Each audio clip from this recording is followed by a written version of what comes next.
All right, welcome back, and I still have Otumba Femi Karena, a chieftain of the PDP, with me here, and I have Ayodele Adewale, a chieftain of the APC, and we're all looking at, well, the 2019 presidential election, how things are likely to pan out, using, of course, the results of the 2015 election as our yardstick. Now, we've talked about the Southeast. Let's go to the next geopolitical zone now, the South-South. Ayo, this has always been PDP. You expect any change? I expect a lot of changes. A lot of changes will happen. You know, I've told you severally that what we used to have in the past is a far departure of what we have now. Right now, people vote counts. In the past, they used to write figure. I take you to Akwa Ibom. I did my NYC here.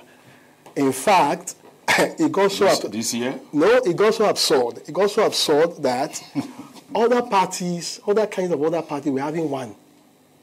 We're recording one in some local government, and you have thousands being recorded for PDP in the past. But what you're going to see now is that people's vote will count. The only state where I know we're going to do a lot of work is Bayelsa. Let me ask you. Take it or leave it. Oh, what about Rivers?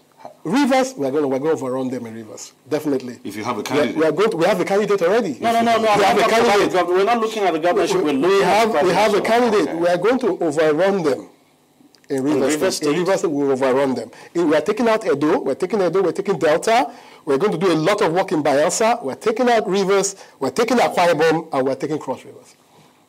People might think he's a comedian. But honestly, I am beginning to find it difficult to understand. Now, this is the point. In Delta in 2015, your party scored just 48,910 votes. Yes, granted, your party was in the opposition then, but the fact is that, look, you look at some of these states, they are just the stronghold of the PDP. I can understand if you tell me, for instance, that the APC could, by chance, take Edo, but because, of course... What makes it a stronghold?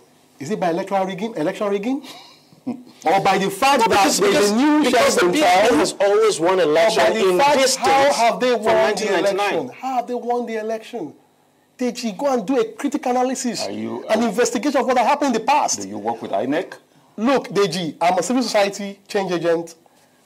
I am a realist, and I can tell you that by the virtue of the work done by this administration in infrastructure, in agriculture, in energy, and provision of security. People's lives. I can assure you that you're going to see a lot of changes in the favor of the APC. Otumba, let me get your take on you know, the South-South zone. It's considered your stronghold. It's a foregone conclusion. If you must look for the capital of PDP in all the geopolitical zone, you take South-South, you take Southeast. So... Something I want to ask you. Something I have to ask you. Please do. Don't you think there is some discontent against your party also in that region, concerning the fact that, now this is a point.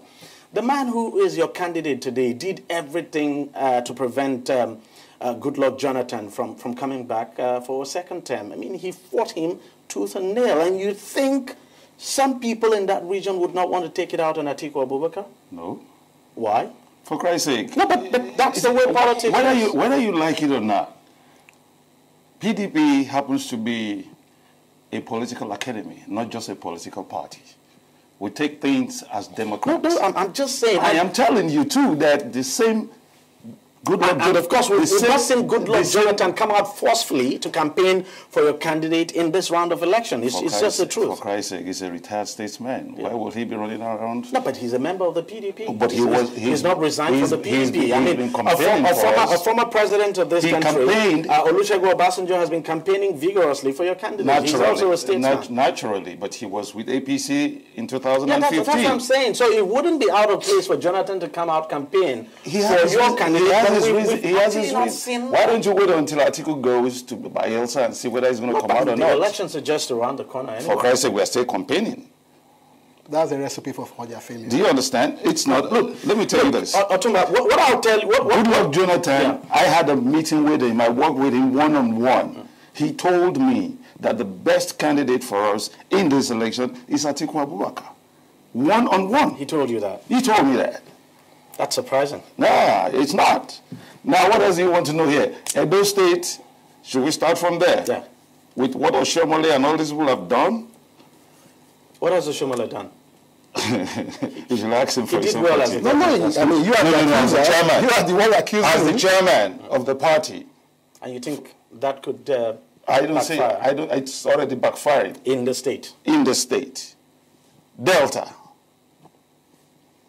Did I say more? Ogbaru is now in the presidential candidate. Ogbaru is now in the presidential candidate. Just hold on. Ogbaru is now in the APC. Let's just get serious. I'm getting serious. Yeah, Ogbaru is in the APC, right. And whether you like it or not, he's got a huge following in that state as well. He had it in 2015. Certainly, this number we can confidently say will definitely change for the APC. The APC may not win that state, but not they will not. Not for they will not. Votes. They will not. Will win. Bayelsa, yeah. Yeah, go on, Bayelsa. The APC got 5,000, and that's quite understandable. And that is where, I have a problem with, me? Your analysis, yes. Now, in the case of Bayelsa, right. What has changed? Just hold on. When Goodluck Jonathan ran, this is the result we got. Mm-hmm. He's from Bayelsa. Right. He's not on the ballot now. He's not been campaigning for your candidate as such. We've not seen him come out to campaign for your candidate. And, whether we like it or not, some people in Bayelsa will still be seething that your candidate did everything to stop Jonathan from getting a second term. And you don't believe that this discontent somehow would, to some extent, work against you in the sense that even if you win that state, I mean, the numbers may not be as high as you had it in 2015. For Christ's sake, what the governor is doing there, that is the person we have to face. There's nothing wrong with, Goodluck Jonathan, but the soldier is the governor is the soldier, is the field commander today. And whichever way you look at it, Jonathan is a party man, and he will always campaign, no matter what he has. How much damage do you think Akpabio would do to your party in Akwa Ibom? Damage? That's the wrong word. That's the wrong word. Not damage, because Udom is on ground, and you can see from the presidential campaign or presidential rally in Akwa Ibom, you can see campaign, the difference is clear. One thing about our people is that if a leader moves away from their own focus, they neglect that leader and keep the focus. You don't think we could have a situation in some of these states where your party may lose the presidential election but go on to win the governorship? In Southeast? Yes, in some of the South. I don't think so. Because there's, who are they going to vote for? Who are they going to vote for? Look, the same body that has neglected them? Even the president said it too. He said it in the United States. He said it everywhere. That is a very big leap. He said it. He said, what do you expect him to do? I'll come back to you. Let's take it from Akwa Ibom. The performance of the former governor is far more than what the present governor have recorded. The structure that is there, the political structure, the social structure, the infrastructure that is there, is a child of the former governor, Governor Akpabio. Governor Akpabio has a very strong hold in Akwa Ibom, and has a huge influence. Even the speaker of Akwa Ibom, who apparently is a junior colleague to me in the NANS, who actually agree with what I'm saying, if he's watching it right now, that Akwa Ibom is going to the APC. There's no doubt about that. In the presidential And we are also going to win the governorship. Okay, let's move on very quickly now. Southwest zone. Southwest. I mean, this is a big one as well. And the candidate, the vice presidential candidate of the APC is from this zone. And whether you like it or not, you have just said, for instance, the effect, when we talked about the Southeast now, you talked about the effect that your vice presidential candidate would have in the Southeast. Do you think we'll have a replication of that in the Southwest, since the APC, the vice presidential candidate of the APC is from the Southwest? No, he's not a politician.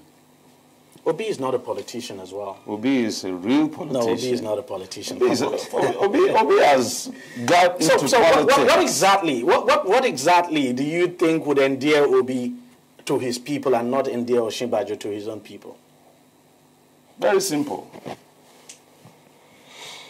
When you look at the traders from the East, they will tell you what Obi has done for them when he was in the banking industry to enlarge their trading business. Clear. What has Oshibajo done for his people in Ogun State? Okay, let's come back. Let's speak politics. He's a very good friend. He's a very good Egbon. I'm saying, in Ikene, where he comes from, how has it touched their lives as a vice president? So I don't see, if you're talking about... How has Obi touched the lives of the people of Agolo? I just told you. I just told you. The people of Agolo, where he comes from. I just told you. Okay. Most of them are traders. Deji, you see, I just told you. I'm saying the best the vice president could have done for his people in Ikene, not even Ogun State, not even Ogun East, senatorial district where it comes from. Take a piece of land and tell the traditional rulers there and say, I'm giving you a befitting housing estate here, low cost, general hospital. He doesn't have to put a dime there. It's not a budgetary thing. Okay, just pause your thought. Do you understand? So I'm trying to see the influence that is going to make him change. Okay, I see your point. First and foremost, I want to thank him for acknowledging with much respect that the vice president is a good man. He is. Secondly, he must appreciate that he's not the vice president of Ikene. He's the vice president of the Federal Republic of Nigeria. And what you want him to do with that office will amount to corruption. No. Will amount to corruption and abuse, abuse of office. Whatever the vice president will do or has done or is doing is for the general interest of all Nigerians. And he has done it so well that he has moved across all corners of Nigeria, and there is nowhere, even the PDP attested to it, where? That when, kindly listen, sir, that when the president was in hospital, that the vice president ran the country very, very well. We're proud of him. Thank you so much. So if he has done that well, it's not a matter of politics. It's a matter of humanism. The vice president has brought happiness, joy, contact between the downtrodden and the upper class and the political structure. The vice president has done so well to implement and carry the implementation of the program of the government to the people without class, without race, without nationality. So using that pedigree, yes, I can tell you very well that we are not going to blink in the Southwest. We are going to multiply our numbers. We are not going to blink. There's no blink. Because all of our governors have performed very well. Osho is still there. All of our governors, I would appreciate if you let me speak. All of our governors have performed very, very well in the Southwest. In fact, the Southwest is the barometer for measuring progress in Nigeria. If you talk about Nigeria, you talk about the Southwest. If you talk about Nigeria's progress, economy, and what have you, it's about the Southwest. And we'll concretize on that. When you look at the result of the last election, not much of a difference, if you like, between the APC and PDP in the Southwest. I mean, the APC getting 2.4 million, the PDP getting 1.8. You think that they're on trial now. They're on trial. They're in court now. You've forgotten about the military that they brought in to change figures there. That's why they're in court now. You forgot the audio tape that you all listened to. We saw what happened in Ekiti State. The APC lost Ekiti. I mean, the APC lost Ekiti State in 2000. There was a reason for it. They're in court. They're in court now. In 2019, this election, you think the APC can win that state? We are going to overrun that place with votes. The people's vote, people's mandate.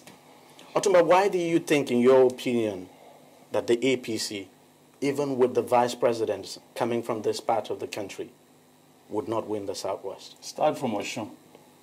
You saw the garrison gorilla people they brought to Oshun. Allow the people to go and vote and watch them vote them out. The same thing happened in Ekiti. The same thing is waiting in Lagos, where they don't want an emperor. You cannot keep the people quiet. You can't. People want freedom. It's democracy. And we are going to watch it. Yes, I agree that the Southwest is a battle zone, but it's a battle zone with a difference. People have what you call an opinionated mind. But you won't be surprised if the APC clears the Southwest. They did not even clear Osho. They didn't clear Ekiti. No, I'm talking about for the presidential election. Except the rig. Deji, which we are expecting. Deji, this dialectical angle that is coming from will not help us. What you saw in Osun is political maneuvering and shifting of ground. Remote control. Excuse me, please. Political maneuvering and shifting on ground. Deji, I don't know the APC went into an understanding with Mr. Omishore. They agreed to take their programs. And the PDP also went there. They had no program to discuss with him. The question is this. The APC agreed to take his program and he shifted ground and gave the support to the APC. Giving support to... Definitely. But look... Because your party also courted Omishore anyway. No, for Christ's sake. For Christ's sake, he used to be in my party. Yeah, that's what I'm saying. I mean, before what I'm saying is that for the first time, the United States, the EU, the UK, they had a press conference to condemn the same election he's talking about. Because they did it. They were the one that went iron and told people to start swearing. Start taking oath. Anyway. And they were giving money. They were the one that did it. And the United States... we have videos. So we have the videos to prove it. We're not discussing the Osun State election anyway. What we're discussing is... the discussion. Yes, what we're discussing is how the election is likely to pan out in the Southwest. Deji, what I'm bothered about, and I will tell you quite frankly, right now Lagos has the highest number of votes, registered voters. What I'm bothered about is that the APC is going to deliver at least 90% of that vote to the president and to the governorship candidate of the APC. That is my worry now. You understand? It is worrying me because I would have expected you are confident. Because it is worrying me because we would be shaming you out of Lagos. Until that and that's time, what we're going to do. I have a good marshal that Lagosians love that is contesting. That is my candidate, Jimmy Agbaje. That is the name everybody wants to hear. Even the cripple on the streets will sing to you. Until then, the last election we know what happened, and we have to convince Jimmy Agbaje to come this time around. And I'm not going to come here to run my mouth on Lagos. I'm not going to come here. Just go on the street. Go on the street anywhere, and they'll tell you. It's rather disturbing. So, Southwest is going to be another battleground beside Northwest. And you think the Southwest could decide the outcome of this election? I totally agree. Because we have already started Ekiti. The Southwest is en bloc. The Southwest is the bride of this election. Unfortunately. And the Southwest is going to deliver the bloc vote to the APC. Tell him to wake up. It's morning. Gentlemen, thank you very much for coming on the program. Let's just see how the election goes, and let's hope things go very peacefully. But something that I don't know, very quickly, I just want to get your opinion on that. Don't you think it's time we began thinking of changing the system in terms of the frequency with which we conduct elections? Because you look at the cost of conducting elections every 4 years. And 4 years before you know it comes around the corner, it's costing INEC, for instance, 189 billion to conduct this. Now, when you add what the politicians would spend, we're looking at trillions of naira. Don't you think probably instead of this 4-year thing, no, I'm saying instead of a 4-year thing, maybe say 5 or 6 years? No. Deji, I think what the INEC... Can we afford it? What the INEC need to do is use technology more. When you use technology more, you cut leakages, it reduces the cost. You understand? When you start doing that, the cost will go down. And many of these things, many of the materials that INEC needs can be produced here in Nigeria. Security. So INEC has to think out of the box.